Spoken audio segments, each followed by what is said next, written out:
ಹಿಂದಿನ 2 ದಿವಸದಿಂದ ಒಂದು ರೇಡ್ KPID ಬಡ್ಸ್ ಆಕ್ಟ್ ಅಡಿಯಲ್ಲಿ ನಮ್ಮ ಅಧಿಕಾರಿಗಳು ಪೊಲೀಸ್ ಸಿಬ್ಬಂದಿಯವರ ಜೊತೆ ರೇಡ್ ನಡೆಸ್ತಾ ಇದ್ದೀವಿ. ಆದಿತ್ಯ ರಾಜ್ ಕ್ಯಾಪಿಟಲ್ ಅಂತ ಒಂದು ಸಂಸ್ಥೆ ಮೇಲೆ ಈ ರೇಡ್ವನ್ನು KPID ಬಡ್ಸ್ ಕಾನೂನು ಅಡಿಯಲ್ಲಿ ಮಾಡಲಾಗ್ತಾ ಇದೆ. ನಿನ್ನೆ ರಾತ್ರಿ ಇದರ ಮೇಲೆ FIR ಆಗಿದೆ. ಇದರ ಡೀಟೇಲ್ಸ್ ಏನಿದೆ ಅದನ್ನು ಸ್ಪಷ್ಟವಾಗಿ ತಮ್ಮ ಪ್ರೇಕ್ಷಕರಿಗೆ ಗೊತ್ತಾಗಬೇಕಂತ ಹೇಳಿ ಈ ಒಂದು ಸುದ್ದಿಗೋಷ್ಠಿಯನ್ನು ನಾವು ಕರೆದಿದ್ದೀವಿ. ಈ ಹಿಂದೆ ಇನ್ನೊಂದು ಇದೇ ರೀತಿಯ ಒಂದು ಪಾನ್ಜಿ ಸ್ಕೀಮ್ ನಮ್ಮ ಜಿಲ್ಲಾ ಮಟ್ಟದ ಸ್ಕ್ಯಾಮ್ ಸೆಲ್ಗೆ ಮಾಹಿತಿ ಸಿಕ್ಕಿದೆ. ಅದರ ಜೊತೆ ಪೊಲೀಸ್ ಇನ್ಫಾರ್ಮೇಶನ್, ಪೊಲೀಸ್ ರಿಪೋರ್ಟ್ ಮಾನ್ಯ ಪೊಲೀಸ್ ಆಯುಕ್ತರಿಂದ ನನಗೆ ಸಿಕ್ಕಿದೆ. ಅದರ ಪ್ರಕಾರ ಶಿವಮ್ ಅಸೋಸಿಯೇಟ್ಸ್ ಮೇಲೆ ನಾವು ಒಂದು ದಾಳಿಯನ್ನು ಆವಾಗ ಮಾಡಿದ್ವಿ. ಅದು ಬಹಳ ಸಕ್ಸಸ್ಫುಲ್ ದಾಳಿ ಇತ್ತು. ಅದರಲ್ಲಿ ಎಲ್ಲ ನಮ್ಮ ಮಾಧ್ಯಮದ ಸಮಿತ್ರರು ಎಲ್ಲರೂ ಅದನ್ನು ಅಪ್ರಿಷಿಯೇಟ್ ಮಾಡಿದ್ದಾರೆ. ಹಾಗೂ ಜನರಿಗೆ ಈ ರೀತಿಯ ಸ್ಕ್ಯಾಮ್ಸ್ ಬಗ್ಗೆ ಮಾಹಿತಿಯನ್ನು ಒದಗಿಸ್ಲಿಕ್ಕೆ ಅದೊಂದು ಮಾದರಿಯಾಗಿದೆ. ಅದೇ ರೀತಿ ಆವಾಗ ನಾನು ಹೇಳಿದ ಹಾಗೆ ನಮ್ಮ ಕಡೆ ಇನ್ನು ಮಾರ್ಕೆಟ್ ಇಂಟೆಲಿಜೆನ್ಸ್ ಮುಖಾಂತರ ಬೇರೆ ಬೇರೆ ಸಂಸ್ಥೆಗಳು ಈ ರೀತಿಯ ಪಾನ್ಜಿ ಸ್ಕೀಮ್ಸ್ ನಡೆಸ್ತಾ ಇದ್ದಾವೆ ಅಂತ ಹೇಳಿ ನಮ್ಮ ಕಡೆ ಮಾಹಿತಿ ಇತ್ತು. ಅದರಂತೆ ನಾವು ಮತ್ತೆ ಪೊಲೀಸ್ ಆಯುಕ್ತರಿಂದ ಒಂದು ರಿಪೋರ್ಟ್ ತರಿಸ್ಕೊಂಡು ಮಾನ್ಯ ಪೊಲೀಸ್ ಆಯುಕ್ತರು ನನಗೆ ರಿಪೋರ್ಟ್ ಕೊಟ್ಟಿದ್ದಾರೆ. ಹಾಗೂ ನಮಗೆ ಬೇರೆ ಸೆಬಿ ಮತ್ತೆ RBI ಇನ್ಪುಟ್ಸ್ ಇದಾವೆ. ಇದರ ಮೇಲೆ ನಾವು ಒಂದು ಲೋಕಲ್ ಎಂಕ್ವೈರಿ ಮಾಡಿಕೊಂಡು ಫೈನಲಿ 2 days ಬ್ಯಾಕ್ ನಾವು ಈ ರೇಡ್ ಅನ್ನು ಶುರು ಮಾಡಿದ್ವಿ. ಇದರಲ್ಲಿ KPID ಕಾನೂನು ಅಡಿಯಲ್ಲಿ ಹಾಗೂ ಬಡ್ಸ್ ಕಾನೂನು ಅಡಿಯಲ್ಲಿ 1/6/2026ಗೆ ಜಿಲ್ಲಾಧಿಕಾರಿಯಾಗಿ ನಾನು ಆದೇಶವನ್ನು ಹೊರಡಿಸ್ತೀನಿ. ಉಪವಿಭಾಗಾಧಿಕಾರಿ ಬೆಳಗಾವಿ ಅವರಿಗೆ ನಾವು ಈ ಎಂಕ್ವೈರಿ ಆಫೀಸರ್ ಅಂತ ನಾವು ನೇಮಕ ಮಾಡ್ತೀವಿ. ಅವರು ಹೋಗಿ ಎಲ್ಲ ಕಡೆ ಸರ್ಚ್ ಮಾಡ್ತಾರೆ. ಈಗ ಈ ಒಂದು ಸ್ಪೆಷಲ್ ಆದಿತ್ಯರಾಜ್ ಪ್ರಕರಣದಲ್ಲಿ ಒಂದು ಸ್ಪೆಷಲ್ ಫೀಚರ್ ಏನಂದ್ರೆ, ಮಾರ್ಕೆಟ್ ಇಂಟೆಲಿಜೆನ್ಸ್ ಪ್ರಕಾರ ಅವರು 2 ರೀತಿಯ ಕೆಲಸಗಳು ಮಾಡ್ತಾರೆ. ಒಂದು ಏನಂದ್ರೆ, ಅವರು ಫಂಡ್ ರೇಸಿಂಗ್ ಆಕ್ಟಿವಿಟಿ ಅಂತ ಹೇಳ್ತಾರೆ. ನಾನೊಬ್ಬ ಫಂಡ್ ರೇಸರ್, ನಾವು ಫಂಡ್ ರೇಸಿಂಗ್ ಮಾಡ್ತೀವಿ, ಇನ್ವೆಸ್ಟ್ಮೆಂಟ್ ಆಪರ್ಚುನಿಟಿ ನಾವು ನಿಮಗೆ ಕೊಡ್ತೀವಿ ಅಂತ ಹೇಳ್ತಾರೆ. KPID ಕಾನೂನು ಅಡಿಯಲ್ಲಿ ಇದು ಡೆಪಾಸಿಟ್ ಅಂತ ಡೆಫಿನಿಷನ್ ಅಡಿಯಲ್ಲಿ ಬರುತ್ತೆ ಬರಲ್ಲ ಅಂತ ಪ್ರಶ್ನೆ ಬಂದಾಗ ನಾವು ನಮ್ಮ ಕಮಿಟಿನಲ್ಲಿ ಡಿಸ್ಕಸ್ ಮಾಡಿ, ಇದು ಡೆಪಾಸಿಟ್ ಅಂತ ಡೆಫಿನಿಷನ್ ಅಲ್ಲಿ ಯಾಕೆ ಬರುತ್ತೆ ಅಂದ್ರೆ, ಇವರು ಫಂಡ್ ರೇಸ್ ಮಾಡಿ ಯಾವುದೇ ರಿಸ್ಕ್ ಬಗ್ಗೆ ಡಿಸ್ಕ್ಲೋಸ್ ಮಾಡಲ್ಲ. ಇವರ ಕಡೆ ಯಾವುದೇ ಸೆಬಿ ಹಾಗೂ RBI ಪರ್ಮಿಷನ್ಸ್ ಇರಲ್ಲ. ಮೂರನೇ ವಿಚಾರ, ಬಹಳ ಬಹುಮುಖ್ಯ ವಿಚಾರ, ಇವರು assured rate of return promise ಮಾಡ್ತಾರೆ. ಅದು high rate of return promise ಮಾಡ್ತಾರೆ. ಮೊನ್ನೆ ಆ ಸ್ಕ್ಯಾಮ್ ಅಲ್ಲಿ ತಿಂಗಳಿಗೆ 3% ಇತ್ತು. ಈ ಒಂದು ಪಾನ್ಜಿ ಸ್ಕ್ಯಾಮ್ ಅಲ್ಲಿ ತಿಂಗಳಿಗೆ 5% ನಾವು ರಿಟರ್ನ್ ಕೊಡ್ತೀವಿ, ಅಶ್ಯೂರ್ಡ್ ರಿಟರ್ನ್ ಕೊಡ್ತೀವಿ ಅಂತ ಹೇಳಿ ಅವರು ಆ ಒಂದು ಆಮಿಷವನ್ನು ತೋರಿಸ್ತಾರೆ. ಈಗ ಇದು ಇವರು ಏನು ಒಂದು ಇವರು ಲೆವರೇಜ್ ಫಂಡಿಂಗ್ ಅಗ್ರಿಮೆಂಟ್ ಅಂತ ಹೇಳಿ ಒಂದು ಅಗ್ರಿಮೆಂಟ್ ಈ ನಮ್ಮ ಠೇವಣಿದಾರ ಜೊತೆ ಮಾಡ್ಕೊಳ್ತಾರೆ. ಲೆವರೇಜಿಂಗ್ ಫಂಡ್ ಅಗ್ರಿಮೆಂಟ್ ಅಲ್ಲಿ ಇವರು ರಿಸ್ಕ್ಸ್ ಬಗ್ಗೆ ಮಾತಾಡಲ್ಲ. ಇವರ ಕಡೆ ಡೆಪಾಸಿಟ್ ತಗೊಳ್ಳಿಕ್ಕೆ ಲೆವರೇಜ್ ಫಂಡಿಂಗ್ ಅಗ್ರಿಮೆಂಟ್ LFA ಅಂತ ಹೇಳ್ತಾರೆ. ಇದರದು ಏನು ಟ್ರಾನ್ಸ್ಲೇಷನ್ ಇದೆ ತಮಗೆ ಹೇಳ್ತೀನಿ. ಲೆವರೇಜಿಂಗ್ ಫಂಡ್ ಅಗ್ರಿಮೆಂಟ್ ಅಂತ ಮಾಡಿಕೊಂಡು ಇದರಲ್ಲಿ fixed monthly return of 5% principal plus 5% interest for 20 months ಅಂತ ಹೇಳಿ ಲಾಕ್ ಇನ್ ಪೀರಿಯಡ್ ಹಾಕ್ತಾರೆ. ಆ ಒಂದು line is a clear example of mischief under KPID ಕಾನೂನು ಅಡಿಯಲ್ಲಿ ಇದು ಇಲ್ಲಿಗ್ಯಾಲಿಟಿ ರೇಂಜ್ಗೆ ಬರುತ್ತೆ. ಸೆಬಿ ರೆಗ್ಯುಲೇಷನ್ಸ್ ಪ್ರಕಾರ ನೀವು ಇತರರ ದುಡ್ಡು ತಗೊಂಡು ಇನ್ವೆಸ್ಟ್ ಮಾಡಬೇಕಂದ್ರೆ ನೀವು ಒಂದು ಪೋರ್ಟ್ಫೋಲಿಯೋ ಫಂಡ್ ಮ್ಯಾನೇಜರ್ ಆಗಿರ್ಬೇಕು. ಈ Aditya Raj capital portfolio fund manager ಅಲ್ಲ. ಪೋರ್ಟ್ಫೋಲಿಯೋ ಫಂಡ್ ಮ್ಯಾನೇಜರ್ ಇದ್ದಾಗ ನೀವು ಮಾರ್ಕೆಟ್ ಅಲ್ಲಿ ಇರುವಂತ ರಿಸ್ಕ್ಸ್ ಬಗ್ಗೆ ಇನ್ವೆಸ್ಟರ್ಸ್ಗೆ ಹೇಳಬೇಕು.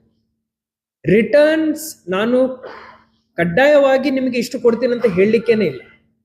ಆದ್ರೆ ಇವರ ಸ್ಕೀಮ್ ಅಲ್ಲಿ ಇವರು ಸೆಬಿನಲ್ಲಿ ರಿಜಿಸ್ಟರ್ಡ್ ಇಲ್ಲ, ಜೊತೆನಲ್ಲಿ ಪ್ರಿನ್ಸಿಪಲ್ ಕೊಡ್ತೀವಿ, 5% ತಿಂಗಳಿಗೆ ನಾವು ರಿಟರ್ನ್ ಅಶ್ಯೂರ್ಡ್ ಆಗಿ ಕೊಡ್ತೀವಿ ಅಂತ ಹೇಳ್ತಾರೆ.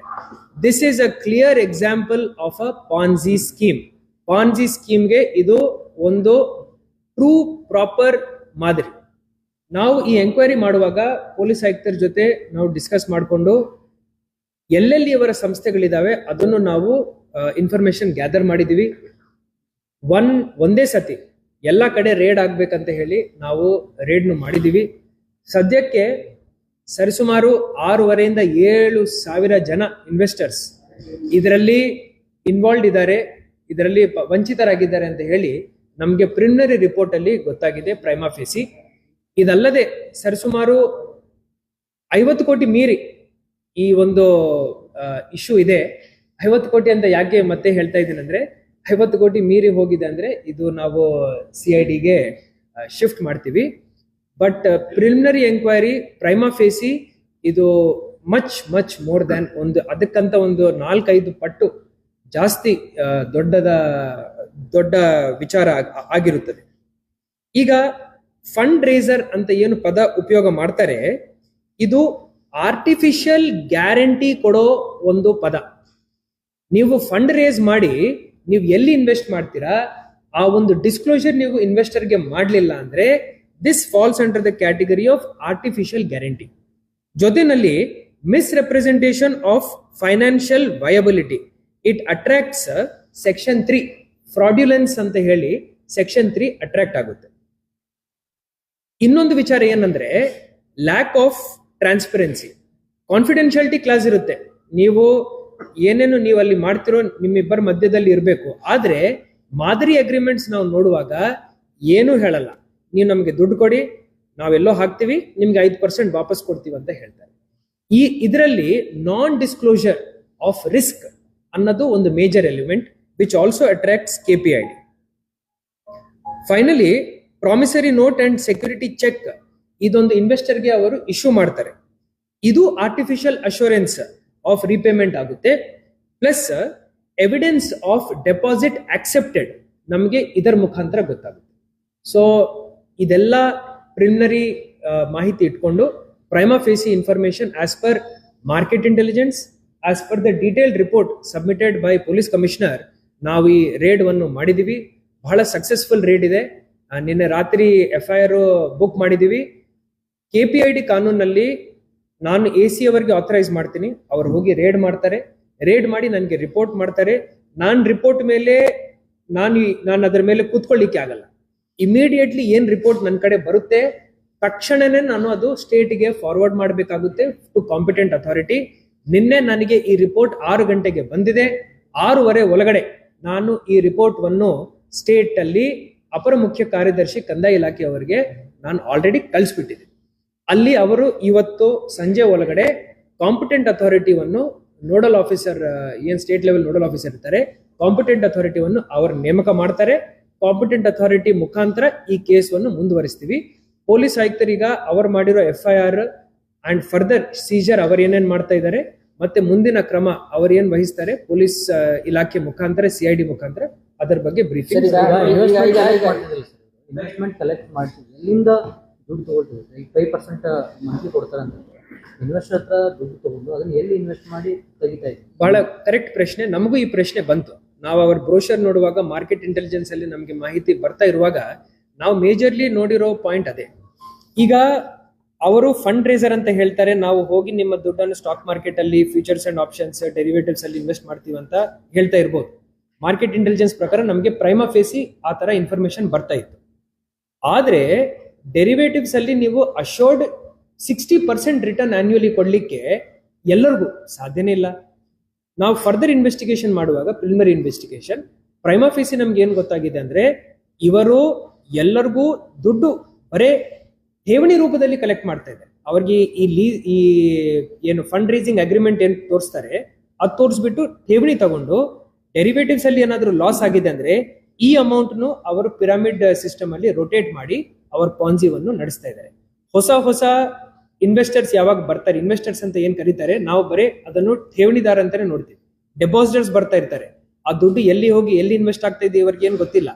ಇವರಿಗೆ ಬರೀ 5% ತಿಂಗಳಿಗೆ ಬರ್ತಾ ಇದೆಯಾ ಇಲ್ಲನ ಇವ್ರು ಚೆಕ್ ಮಾಡ್ಕೊಳ್ಳೋದು ಅಷ್ಟೇ. ಬಟ್ ಈ ದುಡ್ಡನ್ನು ಎಲ್ಲೆಲ್ಲಿ ಲಾಸಸ್ ಆಗ್ತಾ ಇದ್ದಾವೆ ಅಲ್ಲಿ ಅದನ್ನು ರೀಅಡ್ಜಸ್ಟ್ ಮಾಡಿಕೊಂಡು ಇವರಿಗೆ 5% ಕೊಡ್ತಾ ಕೊಡ್ತಾ ಕೊಡ್ತಾ ಬಂದು ಈ ಪಾನ್ಸಿವನ್ನು ನಡೆಸ್ತಾ ಇದ್ದಾರೆ ಅಂತ ಪ್ರೈಮಾ ಫೇಸಿ ನಮ್ಮ ಇನ್ವೆಸ್ಟಿಗೇಷನ್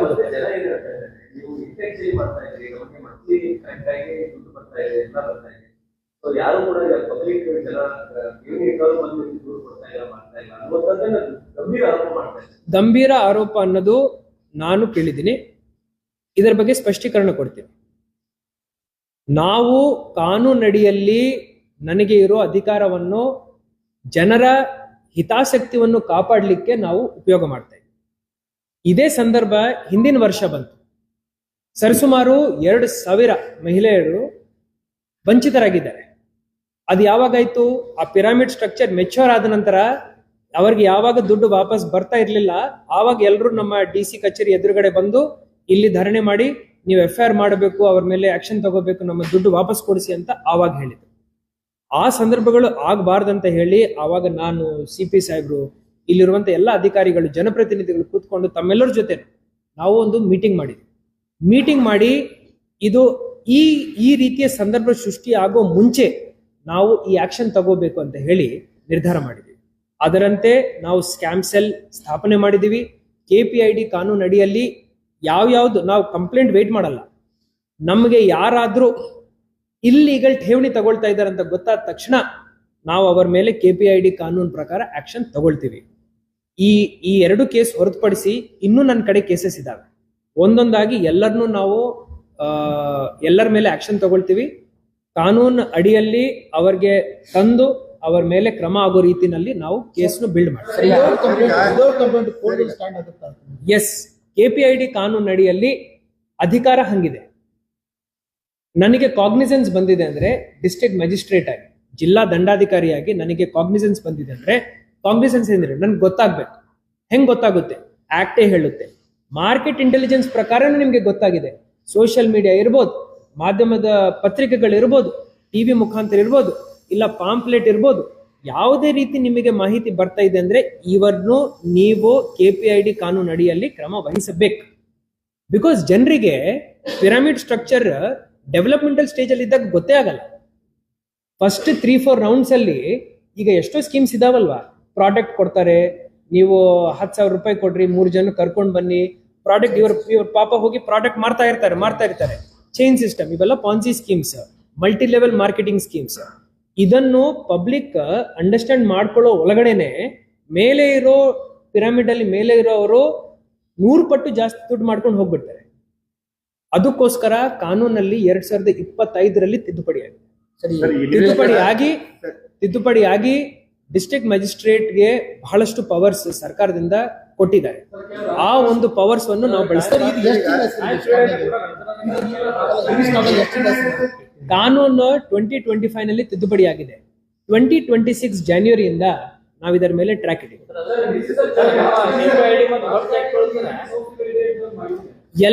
ಯಾರೇ ಇರ್ಲಿ, ನಾವು ಈಗ ನಾವು ಯಾರ ಮೇಲೆ ಈಗ ಆಕ್ಷನ್ ತಗೊಳ್ತಾ ಇದೀವಿ, ಇವರು ಯಾರಂತನೂ ನಮ್ಗೆ ಗೊತ್ತಿಲ್ಲ, ಇವರ ಪರಿಚಯನೂ ಇಲ್ಲ. ಇವರು ಮಾಡ್ತಾ ಇರುವಂತ ಕೆಲಸ ಇಲ್ಲಿಗಲ್ ಇದೆ ಅಂತ ಹೇಳಿ, ಕಾನೂನು ಬಾಹಿರ ಇದೆ ಅಂತ ಹೇಳಿ ನಾವು ಅವ್ರ ಹಿಂದೆ ಹೋಗಿದ್ದೀವಿ.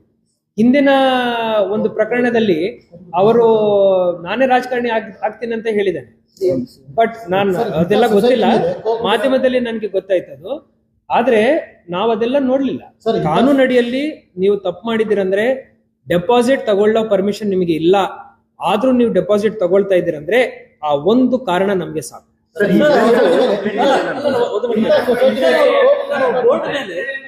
ಪಾಪ್ಯುಲರ್ ಸ್ಟಾಕ್ ಟ್ರೇಡಿಂಗ್ ಫರ್ಮ್ಸ್ ಅಂತ ಹೆಸರು ಹಾಕಿದ್ರು. It is associated. It is now under investigation. ನಾವು ಎಲ್ಲಾ ಇನ್ವೆಸ್ಟಿಗೇಷನ್ ಅಲ್ಲಿ ಎಲ್ಲಾ ಪಾಯಿಂಟ್ಸ್ ಅನ್ನು ಇನ್ವೆಸ್ಟಿಗೇಟ್ ಮಾಡಿ ಬಹಿರಂಗ ಮಾಡ್ತೀವಿ.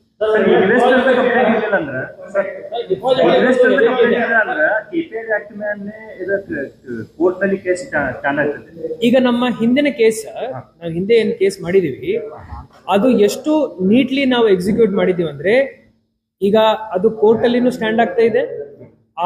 ಆ ವ್ಯಕ್ತಿ ಇನ್ನೂ ಕಸ್ಟಡಿನಲ್ಲಿ ಇದ್ದಾನೆ, ಕೇಸ್ ನಡೀತಾ ಇದೆ. We have built a very good case. ಈ ಹೋಮ್ವರ್ಕ್ ಮಾಡಿರೋ ನಮ್ಮ CP ಸಾಹೇಬ್ರಿಗೂ ನಾನು ಅಭಿನಂದನೆಗಳು ಹೇಳಬೇಕು, ಅಂಡ್ CID ಟೀಮ್ಗೂ ಅಭಿನಂದನೆ ಹೇಳಬೇಕು.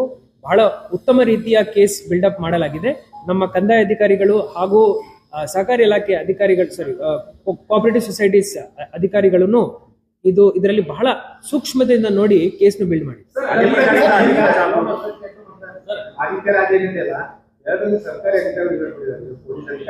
ಯಾರೇ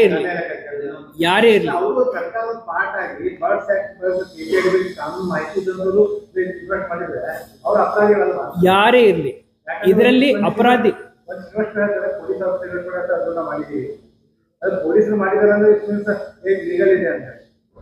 ನಿಮ್ಮ ಪಾಯಿಂಟ್ ನನಗೆ ಅರ್ಥ ಆಗಿದೆ, ಸ್ಪಷ್ಟೀಕರಣ ಕೊಡ್ತೀನಿ. ಈ ಕಾನೂನು ಠೇವಣಿದಾರರು ಪೊಲೀಸ್ ಇರ್ಲಿ, ಪೊಲಿಟಿಷಿಯನ್ ಇರ್ಲಿ, ಬಿಸ್ನೆಸ್ ಮ್ಯಾನ್ ಇರ್ಲಿ, ಆಟೋ ರಿಕ್ಷಾ ಡ್ರೈವರ್ ಇರ್ಲಿ, ಅವರ ಹಿತಾಸಕ್ತಿಯನ್ನು ಕಾಪಾಡಲಿಕ್ಕೆ ಇದೆ. ಅವರು ಇದರಲ್ಲಿ ವಿಕ್ಟಿಮ್, ಅವ್ರಿಗೆ ಗೊತ್ತಾಗಲ್ಲ. ಅವ್ರು ಹೋಗಿ ಅವರ ಕಷ್ಟಾರ್ಜಿತವನ್ನು ಅಲ್ಲಿ ಹೋಗಿ ಕೊಟ್ಬಿಡ್ತಾನೆ. ಇಲ್ಲಿ ಇಲ್ಲಿಗ್ಯಾಲಿಟಿ ಮಾಡ್ತಾ ಇರೋವನು ಕಾನೂನು ಪ್ರಕಾರ ಠೇವಣಿ ಯಾರು ಕಲೆಕ್ಟ್ ಮಾಡ್ತಾ ಇದ್ದಾರೆ, ಡಿಪಾಸಿಟ್ ಟೇಕರ್, ಅವರ ಮೇಲೆ ನಾವು ಕ್ರಮ ವಹಿಸ್ತೀವಿ. ಬಿಕಾಸ್ ಯಾವುದೇ ಪರ್ಮಿಷನ್ ಇಲ್ಲದೆ ಇಲ್ಲಿಗಲ್ ಡೆಪಾಸಿಟ್ ಕಲೆಕ್ಟ್ ಮಾಡ್ತಾ ಇರೋವನು ಇದರಲ್ಲಿ ಕ್ರಿಮಿನಲ್. ಸಾವಿರಾರು ಜನ ಈಗ ಕೋಟ್ಯಾಂತರ ರೂಪಾಯಿಯನ್ನ ಇನ್ವೆಸ್ಟ್ ಮಾಡಿದ್ದಾರೆ, ಪ್ಯಾನಿಕ್ ಆಗಿದ್ದಾರೆ. ಈ ಹಣ ವಾಪಸ್ ಕೊಡುವಂತ ಪ್ರಕ್ರಿಯೆ ನಿಮ್ಮಿಂದ ಸ್ಟಾರ್ಟ್ ಆಗಿದೆ? ಯಾವುದೇ ಪ್ಯಾನಿಕ್ ಪಡೋ ಅವಶ್ಯಕತೆ ಇಲ್ಲ. ಇದು ಬಹಳ ಇಂಪಾರ್ಟೆಂಟ್. ಹೇಳ್ತೀನಿ, 100% ಹೇಳ್ತೀನಿ. ಇದರಲ್ಲಿ ಯಾವುದೇ ಠೇವಣಿದಾರ ಆತಂಕ ಪಡೋ ಅವಶ್ಯಕತೆ ಇಲ್ಲ. ಈ ಪ್ರಾಸೆಸ್ ಅಲ್ಲಿ, ಈ ಒಂದು ಸಿಸ್ಟಮ್ ಅಲ್ಲಿ ನಾವು ಏನ್ scam cell, KPID, buds act ಅಲ್ಲಿ ಏನ್ ಕಾನೂನಾತ್ಮಕ ಕ್ರಮವನ್ನು ವಹಿಸ್ತಾ ಇದೀವಿ, ಇದರಲ್ಲಿ ನಿಮ್ಮ ಠೇವಣಿಯನ್ನು ಫಸ್ಟ್ ನಾವು ಪ್ರೊಟೆಕ್ಟ್ ಮಾಡ್ತಾ ಇದ್ದೀವಿ. ಪ್ರೊಟೆಕ್ಟ್ ಮಾಡಿ ಯಾರು ಇದರಲ್ಲಿ ಠೇವಣಿ ಕೊಟ್ಟಿದ್ದಾರೆ, ಹಾಕಿದ್ದಾರೆ, ಅವ್ರಿಗೆ ವಾಪಸ್ ಕೊಡೋ ಜವಾಬ್ದಾರಿ ನಮ್ದು. ಈಗ ಶಿವಮ್ ಅಸೋಸಿಯೇಟ್ ಸ್ಕ್ಯಾಮ್ ಇರ್ಲಿ, ಮತ್ತೆ ಈ ಆದಿತ್ಯ ರಾಜ್ ಸ್ಕ್ಯಾಮ್ ಇರ್ಲಿ, ಇದರಲ್ಲಿ ನನ್ನ ಪ್ರಕಾರ ಬರೋ 6 ತಿಂಗಳ ಒಳಗಡೆ ಸ್ಟೇಟ್ ಲೆವೆಲ್ ಅಲ್ಲಿ ಮೋಸ್ಟ್ಲಿ ನಮಗೆ ಆಥರೈಸೇಷನ್ ಕೊಡ್ತಾರೆ, ಅಥವಾ ನನ್ನ AC-ಗೆ ಆಥರೈಸೇಷನ್ ಕೊಡ್ತಾರೆ. ಅವ್ರು ಬಂದು ಪ್ರೂಫ್ಸ್ ನಮಗೆ ತೋರಿಸಬೇಕಾಗುತ್ತೆ, ನಾವು ಇಷ್ಟು ಠೇವಣಿ ಅಲ್ಲಿ ಕೊಟ್ಟಿದೀವಿ ಅಂತ ಹೇಳಿ. ಅವರೆಲ್ಲರಿಗೂ ಬರೋ 6 ತಿಂಗಳ ಒಳಗಡೆನೆ ಈ ದುಡ್ಡನ್ನು ವಾಪಸ್ ಕೊಡ್ತೀವಿ. ಇದರಲ್ಲಿ ಠೇವಣಿದಾರರು ವಿಕ್ಟಿಮ್ಸ್, ಅವ್ರದ್ದು ಪಾಪ ಏನು ತಪ್ಪಿಲ್ಲ. ಅವ್ರು ಏನೋ ಈ ಆಮಿಷಕ್ಕೆ ಒಳಪಟ್ಟು ಹೋಗಿ ಅಲ್ಲಿ ಏನೋ ದುಡ್ಡು ಹಾಕ್ತಾರೆ. ಆದ್ರೆ ಯಾರು ಡೆಪಾಸಿಟ್ ತಗೊಳ್ತಾನೆ ಅವನು ಆಕ್ಚುಯಲ್ ಅಕ್ಯೂಸ್.